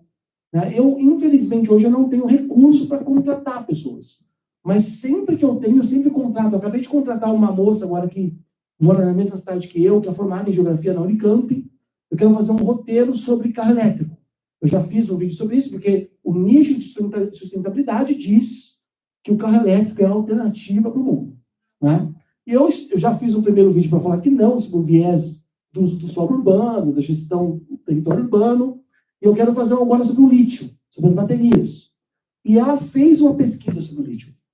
Então, eu convidei ela para fazer o roteiro comigo, eu estou pagando o que eu posso pagar para ela, que não é muito, mas ela está fazendo um roteiro, é uma geógrafa, né? Acabou de se formar. Então, eu aproveito muito também esse conhecimento gerado nas universidades para trazer e me ajudar nos roteiros. Porque eu, de verdade, acho, respondendo a sua questão, que sozinho a gente não vai conseguir muita coisa. Eu vou ser uma pessoa que aí, às vezes, aparece uma reportagem, né? Tem aí um monte de seguidor, mas para mudar a realidade, a gente precisa trazer isso para fora das redes, para as universidades, começar a criar coisas em conjunto. A resposta sempre está na comunidade. Não diria nem produtora, mas comunidade. A gente fortalecer as comunidades, que é o que os movimentos sociais fazem muito bem. Aprender com eles para criar conteúdo é uma boa maneira de responder essa questão. Boa noite. Boa noite. Meu nome é Charles, eu sou professor da Faculdade de Educação. Sorte minha que os alunos reivindicaram a vinda aqui hoje, na WhatsApp da turma, enfim. Aí nós viemos. Parabéns e obrigado pelo trabalho e pelo convite também, né? É quase que nós somos convocados a compor esse movimento, porque é um movimento, né? Quer dizer, isso é muito bom. Eu tenho uma série de perguntas, mas 3 questões para você comentar do jeito que você quiser. Uma, você já falou aí das empresas privadas que produzem conteúdo também, né? Os partidos políticos também, já há algumas décadas, os marqueteiros dominam os partidos com dinheiro público, né? Que criam uma outra... As políticas no marketing... Um amigo baiano fala assim, eu queria morar na Bahia da propaganda do governo do Estado. É uma tristeza, é lamentável essa captura, né? E a gente vai junto. Outra coisa que eu tenho ficado muito assustado com essas guerras. Na Palestina, por exemplo, por um período, se colocava alguma câmera lá e nós ficávamos vendo aquilo ao vivo na televisão, em tempo real. Que loucura aquilo! E parece que a gente vai ficando popularmente sem coração, frio, né? Quer dizer, a gente nem está vendo mais aquelas imagens, o que de fato aquilo reproduz. Então é uma ignorância, uma coisa absurda, né? Uma deseducação, desumanização, talvez. E aí, que bom que você traz a outra perspectiva, né? Quer dizer, isso também é bom, muito valioso. E fica uma lição para nós, geólogos, nós temos que encampar isso que você está fazendo, né? Então é isso, obrigado. Obrigado pela pergunta, professor. Eu morei num país em guerra, 4 anos. Uma guerra civil, uma das piores guerras civis do mundo. Foi a Guerra Civil de Angola. E eu vi o que é uma guerra. Vi do lado privilegiado, né? Não senti o que a população sentia, porque meu pai era uma espécie de diplomata lá, e tinha toda a proteção, mas eu via com a sensibilidade da criança. E isso mudou muito a minha forma de pensar. Porque o que eu percebi lá é algo completamente diferente do que meus pais perceberam. Que já eram adultos, estavam lá para ganhar dinheiro, né? E eu, como criança, tive uma sensibilidade maior. Realmente, coisas que eu via assim, me chocavam. Eu não gosto muito de falar sobre esse viés de Angola, porque Angola é um país maravilhoso, inclusive incentiva as pessoas a conhecerem. O país não pode ser resumido de forma alguma a história da guerra, como muita gente no Brasil que ainda tenta fazer. É um país muito próximo do Brasil. Quando eu vou para Salvador, eu sinto que eu estou lá, inclusive, porque Salvador é uma cidade maravilhosa, um vínculo enorme com Angola, culinária, na cultura, na literatura. Mas talvez eu tenha também, eu tente, por meio dessas imagens, fazer com que as pessoas sintam o que eu senti lá, quando eu vi essa questão, a questão de Gaza, por exemplo. É difícil, porque o que eu aprendi nas redes sociais é, se você não desperta um sentimento nas pessoas, o seu conteúdo não vai longe. As pessoas não vão se importar com ele. Então, quando você cria conteúdo, você não pode partir do conteúdo. Eu quero comunicar tal coisa. Mas a primeira pergunta que você tem que fazer é, o que eu quero que as pessoas sintam com o que eu quero transmitir? Raiva, esperança. Muitas vezes as redes sociais estão sendo dominadas pelo ódio, né? A raiva é o sentimento que é mais usado para vídeo performar bem nas redes. E eu estou tentando fazer um pouco diferente. Estou tentando também ir para um lado positivo que tem dado certo. As pessoas vão conhecendo o nosso trabalho. No caso da Palestina, eu até fiz alguns conteúdos sobre lá. Não é o meu foco é mais meio ambiente. Mas também não dá para fechar os olhos para o que está acontecendo. Está vivendo um momento histórico que vai ser lembrado eternamente como um dos piores momentos do mundo. E eu fiz 2 vídeos sobre isso. Um dos vídeos foi para comparar, logo no começo desse recente conflito, a agricultura de Israel com a agricultura do lado da faixa de Gaza. É visível a diferença. De um lado, aquela agricultura irrigada, aqueles círculos, né, com pivô central de irrigação, e do outro, uma agricultura que parece ser rudimentar, né, que é feita com uns poucos recursos, porque até a água é controlada na faixa de Gaza. Então, eu mostrei esse conteúdo e recebi muito ódio. Você quer receber ódio das redes? Fala sobre a Palestina. É impressionante. Existem grupos organizados para te atacar. E aí eu fiz um outro conteúdo com imagem orbital mostrando antes e depois de vários lugares na faixa de Gaza. E é visível a destruição. É visível. Só não vê quem não quer, né? Só que isso é muito distante das pessoas talvez sentirem mais empatia. Eu acho que o que gera mais empatia nas pessoas são as histórias. Eu tento contar essas histórias, eu entrevisto pessoas em todas as minhas viagens, porque como eu falei lá na reportagem, não basta a gente olhar o mundo de longe. A gente tem que ir para o nível do chão ouvir as pessoas. Porque são essas pessoas que estão trazendo o significado para aquela paisagem que a gente vê do alto. Elas precisam ser escutadas, as histórias delas precisam ser contadas. É uma das coisas mais difíceis que eu faço. Que eu tenho feito no livro. Infelizmente, tem muitas entrevistas que eu não posso publicar nas minhas redes, porque eu vou colocar as pessoas em risco. As pessoas estão, mas continuam no território enquanto eu fui embora. Então, tem muitos depoimentos maravilhosos que eu tenho que trazer para o texto mesmo. Eu não posso publicar nas redes.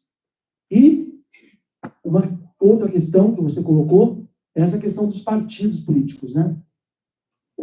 Quem cria contra a narrativa tem que estar a serviço disso. Não como marqueteiro, mas eu já, na última campanha presidencial, contribuí com um grupo de comunicação. Agora, nas eleições municipais, eu contribuí com alguns candidatos da vereança, em alguns lugares do Brasil, com o que eu aprendi nas redes, né? Porque criar conteúdo a gente vai aprendendo a manejar aquele ambiente. Então, eu acabei criando uma espécie de consultoria, vamos dizer assim, né? Mas eu não faço mais o que eu fiz, por exemplo, na eleição presidencial, que foi criar conteúdo com a minha cara, defendendo um lado, porque eu me vi sozinho. Eu me vi sozinho. E quando eu quase perdi o meu trabalho, quando eu fui atacado, quando eu fui ameaçado de morte, ninguém foi lá me defender. E aí, depois que o presidente recente, eu não tenho nada contra ele, né? Deixa claro isso, mas chamaram um grupo de influenciadores depois em Brasília, fazer uma reunião lá, e eles escolheram a dedo quem eles me chamaram. Eu não estava no grupo, né? Mas tudo bem. Mas aquele negócio, eu fiz pela minha consciência. Mas a gente precisa medir também. Isso é o nosso trabalho. Eu não estou fazendo para o hobby. Então, a gente precisa medir os riscos. Até que ponto vale a pena você colocar o seu trabalho à disposição de uma causa, sendo que você pode, inclusive, morrer por causa disso. Então, é por isso que eu volto a dizer, quem quiser fazer conteúdo mais crítico, tente não fazer sozinho. Tente estar numa instituição, tente buscar apoio, tente fazer em grupo. Porque sozinho é muito difícil, gente. Eu não faço mais. Se um dia eu me ver sozinho de novo, vou parar de fazer o que eu faço, porque já sofri acidente, já fui ameaçado. Então, não é um lado mais confortável. Eu estava falando pro Gui aqui. Às vezes eu tenho mais vontade de criar conteúdo de viagem, sabe? Para mudar meu Instagram para Geoparaísos, só visitar um lugar bonito. Tem o seu valor, as pessoas gostam, eu consumo esse tipo de conteúdo, mas a gente não corre os riscos que a gente corre criando conteúdo crítico, né, gente? Então, dosem isso. E tomem os cuidados necessários. Qualquer pergunta também eu ajudo. Boa noite. Boa noite. Eu sou Elisa e o meu apelido é Ziza. Tem meu canal no YouTube nascendo aí, Geociza. Mas é porque, primeiro, eu agradecer você pela sua fala, no sentido de que eu senti mais coragem, mais vontade de ver possibilidades mesmo, porque quando a gente vê que o seu conteúdo ele tem esse papel educativo que outras pessoas estão consumindo e compartilhando, isso realmente é muito recompensador. Eu acompanhei você quando você tinha o seu blog, você indicava uma curadoria de jogos para usar em sala de aula, um RPG maravilhoso de McDonald's, você compartilhou lá. Muito bom. Eu uso até hoje, é muito bom. E com relação à resistência, em 2021 eu estava na TV local daqui de Minas Gerais, na Rede Minas, e lá tem um programa Se Liga na Educação. Eu acredito que eu não dou mais aula na TV por censura, porque a desculpa esfarrapada que eles me deram para dizer por que eu não continuo gravando, aí eu falo bem publicamente, a minha última aula gravada foi no Armazém do Campo, daqui de Belo Horizonte, da MST, e o tema da aula era Perspectivas para a Reforma Agrária. E tinha passado por todas as autorizações, a direção a gente ficou mais de 5 horas lá gravando, e a gente mostrou do ponto de vista, eu assim, usei roupa branca, calça preta, nenhum aspecto vermelho, nada que fosse indicar qualquer coisa, e eu falava, do ponto de vista constitucional, o que é um assentamento, o que é esse entendimento, que eu queria quebrar todos esses estereótipos. Mas, no final, recebi um telefonema faltando 5 dias para aquele programa ir ao ar, e aí eu fui e tive que transformar numa aula sobre segurança alimentar e mostrar só os produtos da loja, mostrando como a segurança alimentar acontece. Mas eu não me arrependo, eu tenho muito orgulho de ter sido censurado pelo Romeu Zema, né, e todo esse agro, e curiosamente eles falavam, mas você tem que colocar um contraponto, considerando sendo que o senso comum é o contraponto. Eu tinha 20 minutos de aula para falar sobre isso, né? Outra coisa que eu gostaria de falar com relação a uma colega nossa, ela é uma geógrafa por saber notório, chama Janine de Oliveira. Ela está acompanhando a gente pelo YouTube, ela infelizmente não pôde, ela está aqui. E se você puder acompanhá-la, ela faz um trabalho de resistência pela Serra do Curral, entre tantos outros movimentos ambientais, e ela faz ela fez um trabalho muito similar ao seu.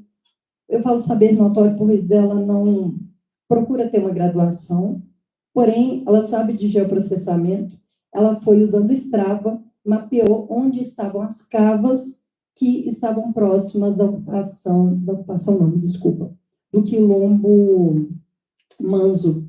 E com essa habilidade dela, a autodidata que ela entende de questões jurídicas e ela faz muito por nós no Ministério Público como representante ribeirinha daqui de Belo Horizonte. Então, eu te convido a conhecê-la também, porque é uma parceira e eu me coloco como sua parceira também.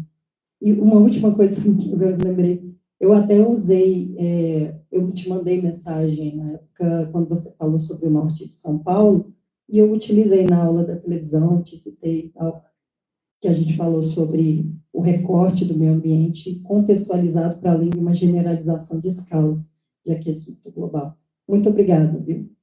Não é uma pergunta, na verdade, eu te agradeço. Meu canal do YouTube, pode? Claro. Ziza. Ziza. Eu queria ter, assim, possibilidade de responder todo mundo, porque chegou um momento que é tanta coisa para ver que eu não consigo dar conta, sabe? Eu acabo perdendo coisas tão importantes que você falou agora. Sobre essa questão do cerceamento, né? A gente sente muito na pele. Isso aqui, eu vou lembrar agora de um professor, Antônio Carlos Robert de Moraes, com quem eu tive a honra de estudar na USP, que ele me falou algo na graduação que eu nunca esqueci. Nós, na geografia, muitas vezes queremos estudar os empobrecidos, nós temos interesse em estudar as populações marginalizadas, mas a gente precisa também estudar os ricos. Quais são as estratégias que eles usam? A gente precisa compreender isso para atuar sobre a realidade. Então, isso eu acho que tem muito a ver com o que você acabou de falar, porque, às vezes, eu cometo esse erro também de acabar sendo literal na crítica, sabe? A gente com tudo, causa indignação mesmo, né? Então, a gente mostrar a realidade crua mesmo. Falar com todas as palavras, sem medir palavras. Mas, muitas vezes, a gente precisa usar essa comunicação. Eu não gosto do termo comunicação não violenta, tá? Isso é que existe, tudo. Mas tem coisas legais para serem aprendidas ali. E usar as estratégias que o agro usa, que a Vale usa, para levar o conteúdo deles de uma forma que vai convencer as pessoas de, poxa, olha, é verdade, eu estou criticando a mineração, mas, pô, esse microfone aqui é feito de minério. Então, se não fosse mineração, poxa, que bom que eles existem. A gente precisa fazer esse caminho da comunicação também para plantar uma sementinha na cabeça das pessoas. Porque eu vou lembrar de outra professora agora da Faculdade de Educação, em homenagem ao professor da Educação, ela me falou algo que eu nunca esqueci, que muitas coisas que a gente ensina para os estudantes em sala de aula só vão fazer sentido muitos anos depois. A gente fica preocupado, nossa, tudo que eu ensino precisa fazer sentido agora para ele. Mas olha, eu criei um conteúdo que eu lembrei de um trabalho de campo de 15 anos. Ó. Tinha se passado 15 anos, eu lembrei do trabalho de campo e fiz aquele post. Tem coisas que eu lembro dos meus professores da escola me ensinando. Hoje, que só faz sentido hoje. Porque o jovem não tem como se defrontar com todas as realidades para fazer sentido tudo aquilo que a gente ensina. Então, muitas vezes é usar essa estratégia também, sabe? A gente vai plantar uma sementinha que pode vingar daqui a alguns anos, não precisa ser agora. E não precisa ser literal, a gente não precisa também usar raiva, muitas vezes, ou usar indignação, que é necessária no movimento político, nas ruas. Mas na comunicação a gente precisa... Pode parecer que eu estou ficando em cima do muro, eu vou correr esse risco, mas eu acredito que a gente precisa aprender o que a direita faz muito bem, o que o agro faz muito bem, o que as mineradoras fazem muito bem, que é essa comunicação. das coisas e convence as pessoas. Vamos usar isso também, né? E a outra questão sobre a sua colega, eu vou dizer uma coisa sobre isso. Que bom que as ferramentas estão sendo usadas por pessoas que não sejam geógrafas, porque elas são ferramentas e precisam estar à disposição de todos, não só dos geógrafos, né? A gente, como geógrafo, como você disse, tem uma capacidade analítica que a gente aprende na faculdade para ver aquelas imagens e fazer análise espacial, que talvez a faculdade contribua com a sua colega, mas só pelo fato dela já construir uma cartografia com os recursos que ela tem e disponibilizar isso para a sociedade, isso tem um valor, assim, incalculável. Então, que bom. E quem dera que todas as tecnologias, eu fico feliz, por exemplo, que existe o QGIS, por exemplo, né? Porque na minha época de graduação, eu tive que ir lá no INPE estudar o Spring. Só quem já mexeu no Spring aqui sabe o terror que é aprender aquilo. O QuantumGIS estava engatinhando ainda. Né? E hoje é fantástico. Ainda, é claro, precisa ficar mais fácil para as pessoas mexerem, mas tem um monte de tutorial, as pessoas conseguem fazer coisas legais em outras ferramentas, outras interfaces também. Então, eu fico feliz de ouvir de verdade que uma colega que não é da área de geografia esteja fazendo algo que a gente na geografia pode usar. Porque essas cartografias sociais são fundamentais, a gente não consegue dar conta de toda a realidade, né?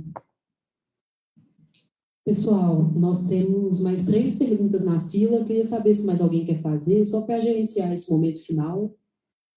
Ok, então temos 4 perguntas para encerrar. Boa noite.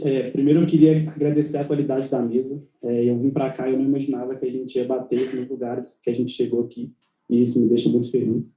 E outra coisa, eu queria que você comentasse um pouco mais desse seu processo de transição de pensamento, que você comentou lá no início da mesa, talvez sobre a utilização da técnica, como mesclar isso com a crítica, porque acho que principalmente na universidade pós-pandemia, esses debates estão sendo cada vez mais esvaziados e a técnica vem tomando um lugar do todo, né?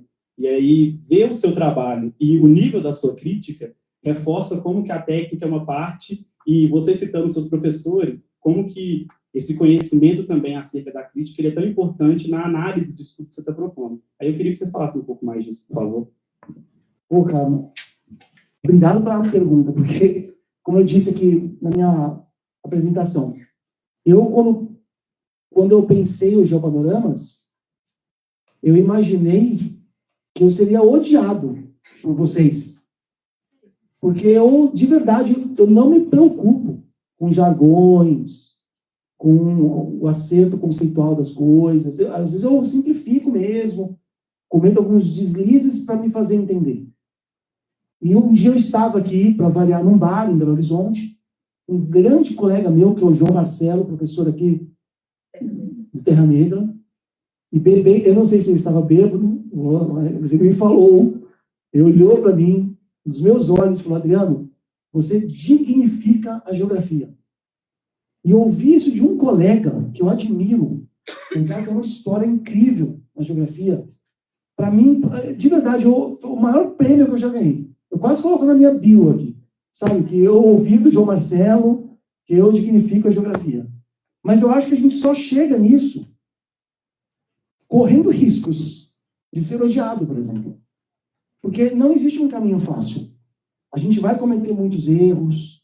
Eu sou formado numa abordagem que chama Design Thinking, né? que faz você cometer erros faz parte do processo para você resolver problemas. Então você tem que se colocar à prova. E eu errei muito mais que acertei. Né? Com a própria geografia visual, né? Fazendo um conteúdo, até mesmo erro até hoje. E que bom que eu possa aprender com esses erros, porque não existe um caminho fácil, não existe uma resposta fácil para comunicar a geografia nas redes, para levar tudo aquilo que a gente desenvolve como ciência para o público geral. O que eu quero deixar para vocês hoje é essa vontade, sabe? Plantar essa sementinha na cabeça de vocês, que nós precisamos comunicar para que serve a geografia. O Milton Santos dizia: existem tantas geografias quanto geógrafos. Eu entendo a crítica, e é verdade, a gente sabe disso. Mas, mesmo assim, as pessoas precisam entender o que a gente faz. E quando eu fiz o recorte dos geopanoramas, o que eu pensei foi: o que de mais elementar eu preciso comunicar sobre a geografia para as pessoas? Porque não dá para comunicar tudo. E foi algo que eu trago da infografia. Quando a gente faz um infográfico, a gente tem que pegar todo o conteúdo que a gente quer passar e dividir em níveis esse conteúdo. O Luiz Elia fala do conteúdo de ouro, de prata e de bronze. O de ouro é aquilo que é o mais importante, o mais significativo, que vai entrar no infográfico. E no Geopanorama, o que é mais significativo que eu recortei para usar? A paisagem. Essa relação da gente com a paisagem, como nós produzimos o espaço. Não usando esses jargões, mas usando a paisagem como elemento da cartografia, como elemento da comunicação. É esse recorte dos Geopanoramas. Eu não explico forma de relevo, sabe? Eu não explico economia, nada disso. Para mim, é o somos paisagem que define o meu trabalho. Então, é esse recorte. Não queiram comunicar a geografia com tudo que a geografia faz, que vocês vão se perder, como eu me perdi durante muitos anos. Faça um recorte que faz mais sentido, encaixe esse recorte numa estratégia de conteúdo, por exemplo, de meio ambiente, que é o que eu uso, porque aí o público vai entender o que você está querendo dizer. Não vai achar chato, não vai achar que parece uma aula. Faça com que as coisas façam sentido na cabeça das pessoas, escute as pessoas, converse com a sua mãe, vê o que ela acha sobre o que ela está vendo, e vai aplicando isso, porque quando a gente está na universidade, até a nossa linguagem, muitas vezes, é modulada pelos textos que a gente lê, né, pela maneira de falar, pela redação científica, e a gente vai levando um tempo para ir perdendo isso. Durante muitos anos eu fiquei amarrado nesse linguajar da ciência, que é necessário para se fazer entender nesse ambiente. Mas para se comunicar com o público, a gente precisa aprender outras formas de se comunicar. A resposta está na comunicação, muitas vezes. De estudar a comunicação, precisar se debruçar sobre isso. Nem tudo a faculdade ensina para a gente. Às vezes a gente fica esperando que a faculdade resolva todos os nossos problemas. Eu acho que o principal objetivo da universidade é ensinar a gente a pensar, a ter um olhar crítico. O resto a gente corre atrás. Então não existe uma resposta fácil. Então, geografia é o retrato, é a imagem, e é a fala.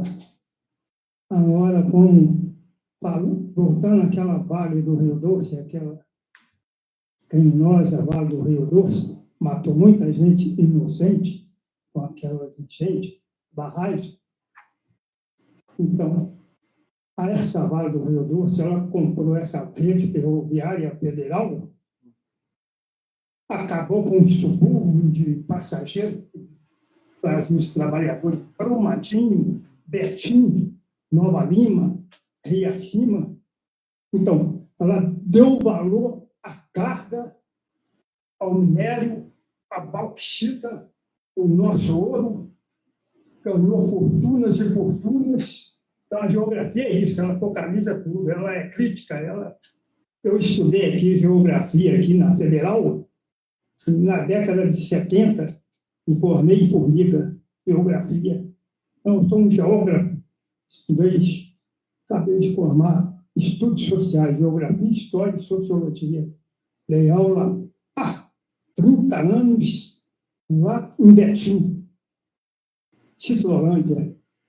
E para se falar na guerra também, essa perversa guerra, os covardes da guerra, que é esse presidente dos Estados Unidos que não entende com ninguém, não acaba com essa guerra, matando inocentes, velhos, crianças.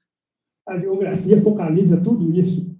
Como dizia o Josué de Castro, geografia foi feita para fazer guerra à fome, né? Não é isso mesmo? É, o Ives Lacoste. É isso. É.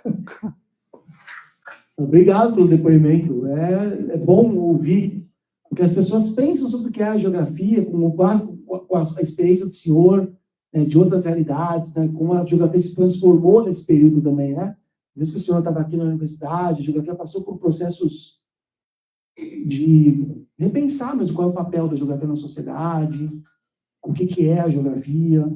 Então, por exemplo, Milton Santos tentou sistematizar esse conhecimento, né? A gente deve muito a ele sobre a geografia que a gente faz. Existem também formas diferentes de lidar com a geografia física, geografia humana. É importante ouvir pessoas que se formaram em outros tempos. O senhor falando me fez lembrar agora de quanta coisa a gente viu, né, se transformar nesse tempo todo. Paulo da Morinha aí, Paulo Rogério, Alguém conhece o Oswaldo Amorim? Eu? Autoridade. Olha aí, ó. Isso tudo que você falou, eu sou velha, né? Todo formal, mas...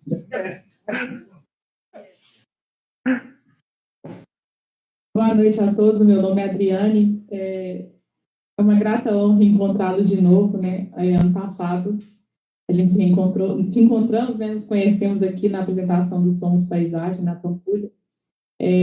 Jamile não veio hoje, mas deixa um abraço, ela ficou em casa estudando. A Jamile precisou fazer um trabalho na escola e ela escolheu ele. Ela precisava contar a história de um geógrafo. E aí, como eu já acompanho o trabalho dele há anos, né, sou educadora ambiental, desenvolvo projetos de educação ambiental em escolas públicas, e ela não pensou duas vezes, ela escolheu o Adriano para poder fazer o trabalho dela de escola. E aí ela apresentou o trabalho para ele no ano passado, e marcou muito a gente. Eu falei, não, eu vou lá dar um abraço nele, ela ficou em casa estudando. E é isso, parabéns. É para nós exemplo, tá? Para mim mesmo, e é isso. Voe, o mundo é seu. Obrigado, querida. Foi tão bom te conhecer naquela época, porque tem conteúdos que eu uso da nossa conversa, que foi o caso do Jardim América, daquela área de vegetação, né, que vocês protegeram, que iam ser construídos prédios ali. E você foi a pessoa que me mostrou, foi a primeira pessoa que me mostrou a imagem do alto. Você mostrou, você abriu o celular na hora, olha isso aqui. O bairro todo, só isso aqui tem de árvore. E é chocante aquela imagem. E eu uso essa imagem sempre nos meus conteúdos, as pessoas entendem a importância da comunidade se envolver nas lutas, né, pelas áreas verdes. E é aquilo que a gente está falando de mudanças climáticas também, né? A gente acha que é só a COP que vai resolver, como na verdade o que a gente melhor pode fazer é lutar pelo lugar onde a gente está inserido, em defender as árvores, contra os interesses da especulação imobiliária. Então, isso também é tão importante quanto criticar os combustíveis fósseis, né? E cabe a nós também abrir os olhos das pessoas para essa realidade. Obrigado por ter vindo, fico feliz de te ver aqui. Obrigada, eu. Bem que eu lembrava de vocês. Aí, ó. Que eu estava lá, a palestra paga. Hoje vocês tiveram a oportunidade de estar com ele gratuitamente. E o departamento de geografia, que é difícil. Então, legal, eu ver você novamente. É para fechar? Pode fechar. Olha, eu estava ali fora, mas eu estava trabalhando. Eu fiz uma pré-pesquisa sobre a sua palestra, todo mundo falou bem. Falaram dessa nova visão, né, de usar as questões geográficas de uma forma midiática. Isso é muito importante. Eu tenho falado isso com os meus alunos, que é um nicho de mercado, e a gente precisa de fazer isso bem. A Geosiza aqui, ó, que é uma professora, atuou na Rede Minas, né, como professora com conteúdos de geografia. Qual que era a série? De todos? Eles, cada bimestre era uma. Cada bimestre eles davam um ano diferente, não era... Então, a gente trabalhou com o Enem, interdisciplinar, ensino fundamental, todas as séries. O importante era cumprir as habilidades por cada aula, assim. Mas, com relação à Rede Minas, também uma coisa que é legal a gente pensar. A gente fala que a aula é do 6º ano, mas sabia que a gente recebia, às vezes, mensagens de pessoas falando assim, eu estou numa cidade, sei lá, no Vale do Jequitinhonha, eu assisto vocês na padaria da minha cidade no meu café da manhã. E aí, então, a gente tinha que pensar num público muito amplo. E essa simplificação das palavras, né? Obrigada. A professora estava falando do campo de trabalho. É interessante deixar isso para eles também, porque hoje eu sou contratado por uma organização do terceiro setor para produzir conteúdo. Eu tenho uma formação para professores que querem ser autores de material didático, então é um trabalho que eu estou desenvolvendo também. Está lá o link no meu perfil também para quem quiser conhecer. Então, existem outras possibilidades de trabalho para além da sala de aula, para além dos órgãos públicos, né?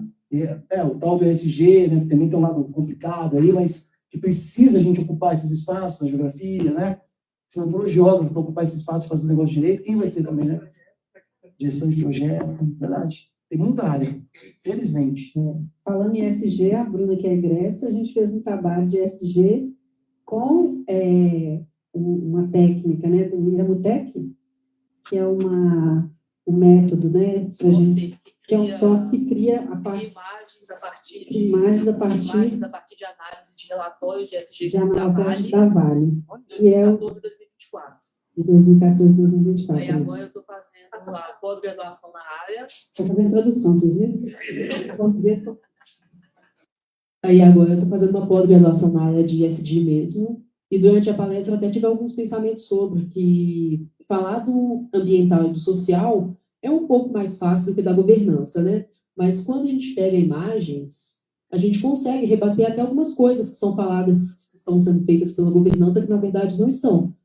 Principalmente pela Vale, né? Porque se a gente for ver as análises que estão nos relatórios sobre as comunidades atingidas, o entorno das barragens, então consigo fazer assim um paralelo bem grande com a minha pesquisa, né? Porque está totalmente ligado a ter um argumento forte com imagens que estão disponibilizadas no Google, né?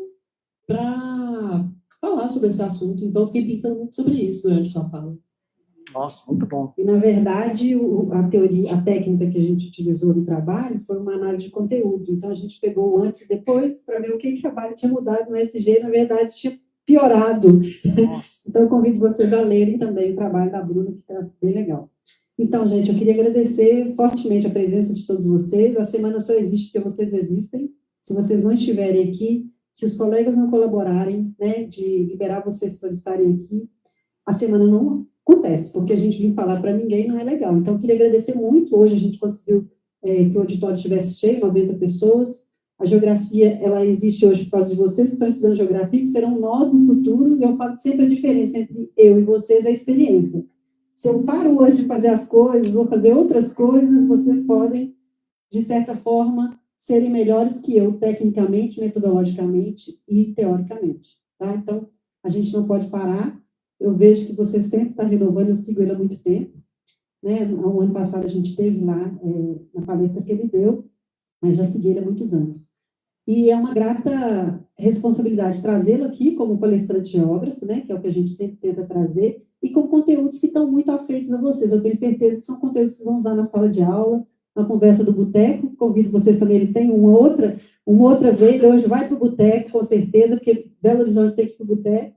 Falei com ele, eu como mãe, tenho lá 2 meninas me esperando, hoje elas estavam no teatro, minha mãe teve que levar, porque eu tenho compromisso aqui com a universidade, hoje foi de manhã, de tarde, de noite, amanhã também, mas eu tenho certeza que os colegas vão poder fazer essa parte aí com você, que ele gosta, viu, gente, de participar desse momento também de Belo Horizonte, que a gente não vive só, né, de trabalho. Exatamente. Entendeu? Vale samba é o que resume a nossa vida. Então, eu queria dar parabéns para vocês por estarem aqui, muito parabéns por você por ter acolhido o nosso pedido, que já tem tem um ano que eu fico tretando com ele no Instagram para pedir que ele venha aqui, né? Mais ou menos. Porque a Semana de Geografia seria em maio, a gente teve que fazer para outro momento, e que bom que deu certo que você está aqui, e os meninos agora puderam conhecê-lo também. Espero que tenham gostado. Eu agradeço a cada um que esteve aqui. Muito obrigada, gente.